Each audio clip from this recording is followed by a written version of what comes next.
Aspiring aimers welcome to major chemistry. આજે આપણે બે ડ્રગની ચર્ચા કરીશું. પહેલો ડ્રગ છે આપણો એન્ટી એલર્જીક અને બીજો ડ્રગ છે આપણો એન્ટીબાયોટિક. હવે આ એન્ટી એલર્જીક ડ્રગ શું હોય છે? તો જ્યારે પ્રતિ એલર્જી ઔષધ આપણે એને ગુજરાતીમાં કહીશું, તો જ્યારે કોઈ એક એલર્જી છે એને પ્રતિકાર એટલે કે એને રોકવાની છે એવી કોઈ દવા આપણે લઈએ તો તેને એન્ટી એલર્જી કહેવામાં આવે છે. તો હવે એના પહેલા આપણે જાણી લઈએ કે એલર્જી શું છે.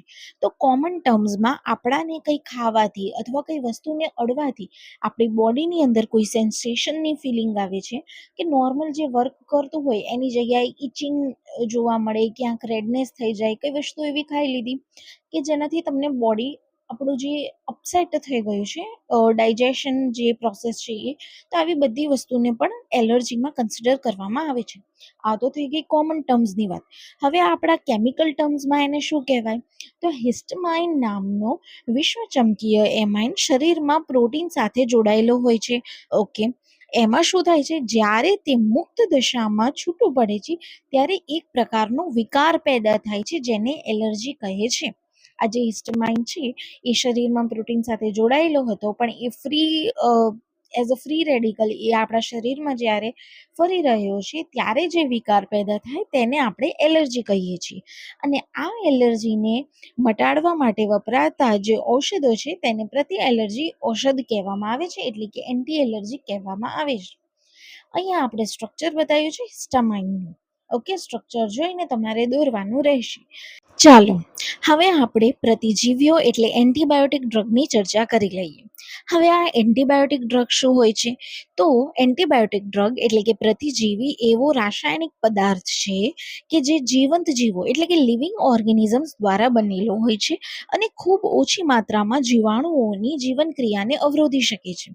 એટલે આપણી બોડીની અંદર જે હાનિકારક બેક્ટેરિયા છે એની જે જીવન ક્રિયા છે એને અવરોધે છે, પણ એક લિમિટમાં.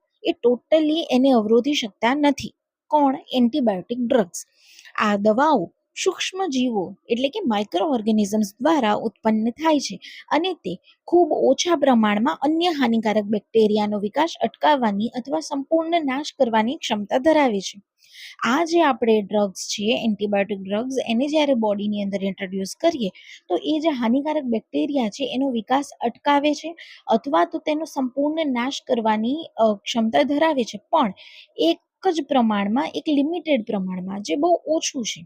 હવે આનું કાર્ય જાણીએ તો કાર્ય કંઈક આ પ્રમાણે છે. આ દવાઓ બેક્ટેરિયલ કોષની દિવાલને નુકસાન કરીને, ઓકે, પહેલા શું કરે છે? બેક્ટેરિયલ કોષની દિવાલને નુકસાન કરે છે.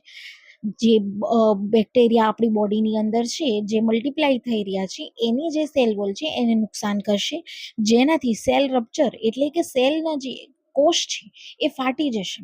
એ ફાટવા માંડશે એટલે ઓટોમેટિકલી એનો જે ગ્રોથ છે એ અટકી જશે. તે સિવાય તે પ્રોટીન બનાવવાની પ્રક્રિયામાં અવરોધ લાવીને બેક્ટેરિયાને મારે છે. જે બેક્ટેરિયાનો બેક્ટેરિયલ પ્રોટીન બની રહ્યો છે એની અંદર જે મલ્ટિપ્લિકેશન ચાલે છે તેને એ અટકાવી દેશે, જેના કારણે બેક્ટેરિયાનો આપણી બોડીની અંદર જે ગ્રોથ છે એ ઘટી જશે. હવે અહીંયા આપણે જોઈ શકીએ કે એન્ટીબાયોટિકના બે પ્રકાર હોય છે. પહેલો છે બેક્ટેરિસાઇડલ અને બીજો છે બેક્ટેરિયોસ્ટેટિક. બેક્ટેરિયોસાઇડલની વાત કરીએ તો તે બેક્ટેરિયાને સીધા મારી નાખે છે, તો તેના ઉદાહરણ છે પેનિસિલિન. અને જે બેક્ટેરિયોસ્ટેટિક છે તે બેક્ટેરિયાની જે વૃદ્ધિ છે તેને અટકાવે છે. હવે આની મર્યાદાની વાત કરીએ તો તે ફક્ત બેક્ટેરિયલ ચેપ પર કામ કરે છે, તે વાયરલ ચેપ જેવા કે શરદી, ફ્લૂ કે ઉધરસ પર અસર કરતા નથી. તો આના જે એક્ઝામ્પલ છે એ થઈ જશે એમોક્ઝિસિલિન, સિપ્રોફ્લોક્સાસિન અને નોરફ્લોક્સાસિન. હોપ સો કે તમને આ સમજ પડી ગઈ હશે. નેક્સ્ટ વિડીયોની અંદર આપણે એન્ટી ડાયાબિટીક ડ્રગ્સ શું હોય છે તેને ડિસ્કસ કરીશું. Thank you. C you in the next video.